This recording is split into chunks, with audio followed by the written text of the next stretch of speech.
What happens when a fit person gets COVID? Why does COVID affect people so differently? And how do you know if you should go to the hospital or ride it out at home? The answers to these questions are coming up.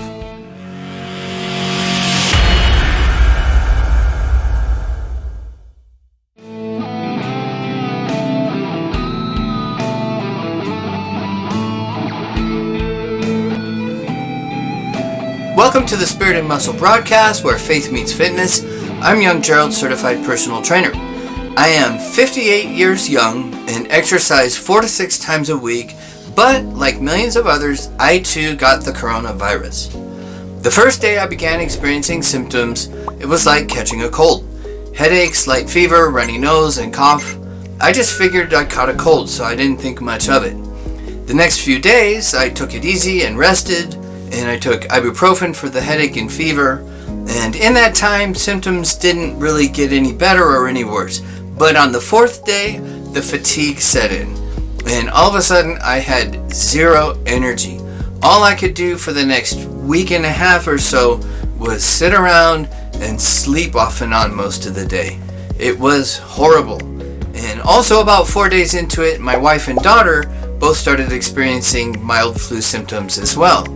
Now, they had both taken the COVID vaccine 6 months earlier, so we truly thought this was just a cold or seasonal flu.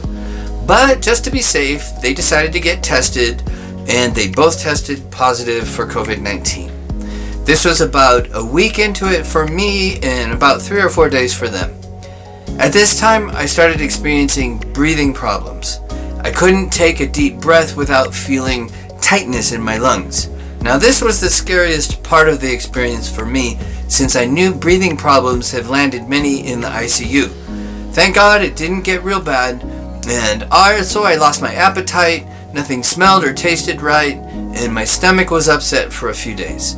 So I continued to manage my headache and fever with ibuprofen every 3 to 4 hours, and if I missed a dose or was a little late, my fever and headache returned with a vengeance.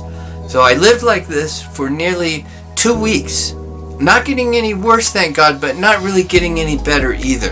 Then the 3rd week, my lungs began to improve, my appetite returned, and my sense of taste and smell were returning, and I started feeling a little more energy. So I weaned off the ibuprofen, I started walking and doing household chores, and as of today, it's been about 4.5 weeks, and I feel 99% recovered. I still have a mild lingering cough and stuffy nose, as you can probably tell.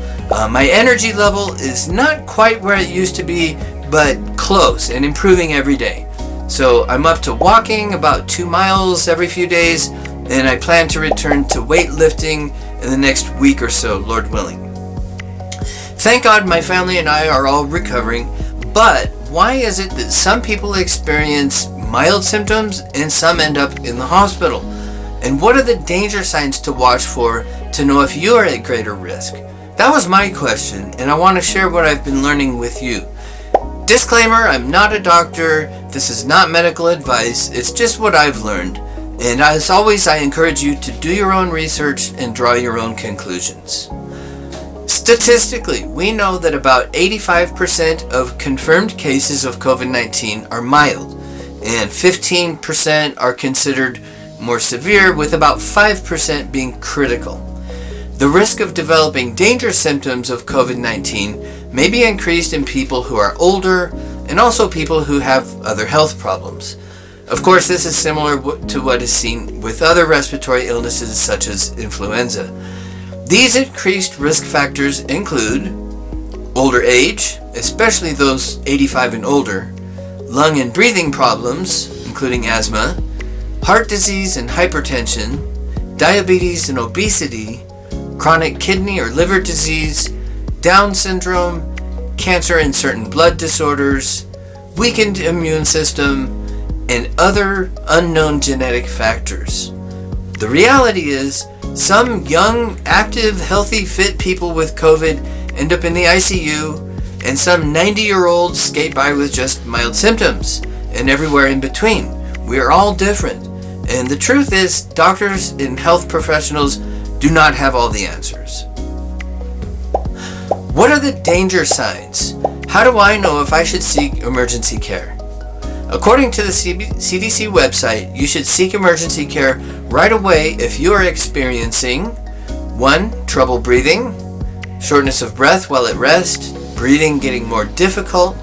Since COVID is a respiratory disease that attacks the lung tissue, this is the number 1 emergency warning sign. Number 2, chest or upper abdominal pain or pressure. And number 3, sudden dizziness, confusion, weakening or fainting. Number 4, inability to stay awake. And number 5, low oxygen levels as manifested in pale gray or blue-colored skin, lips, or nail beds, depending on skin tone. Or if you have a finger oxygen meter, anything under 90% is considered low. If you're experiencing any of these symptoms, seek medical care right away. Do not ignore your body's warning signs. Delaying treatment can have serious, even deadly consequences. Now, this is not a comprehensive list. Contact your medical provider for any other symptoms that are severe or concerning to you. If you are recovering from COVID like me, or you just need some help getting motivated to start exercising again, pick up my free resource called Do What You Want. Actually, it's Do What You Really Want, the 3-step motivation hack. It's a free PDF guide that distills motivation into 3 simple steps to help you get started or keep going on your fitness journey. To get it, just go to spiritandmuscle.com/motivation. That's spiritandmuscle.com/motivation. And the link is also in the description. What does the Bible say about it? The book of James, chapter 1, verse 2 and 3 says, "Consider it pure joy, my brothers, when you encounter trials of many kinds, because you know that the testing of your faith develops perseverance." And verse 4 says, "Allow perseverance to finish its work, so that you may be mature and complete, not lacking anything." I suppose getting this virus is inevitable for many of us. I trust that the Lord is working through this trial to teach me and grow me, and it definitely lasted longer than I expected. It basically took me out of commission for the better part of a month. And once I started getting my brain power back, I started researching. I don't know about you, but early on in the pandemic, I experienced COVID overload. It just seemed like all anyone was talking about was COVID. So I kind of flipped the off switch in my brain and just kind of stopped listening to it, which honestly left me feeling a little unprepared when I did catch it. So now I'm playing catch up and researching and learning all about it. Probably too much information, but I want to share with you what I'm learning so you can be more prepared. So in my next few videos, I'll be answering questions like, do natural supplements work against COVID? When can you return to exercise after having COVID? What is the Christian response to mandatory cookies? And more. So make sure to watch for that playlist coming out.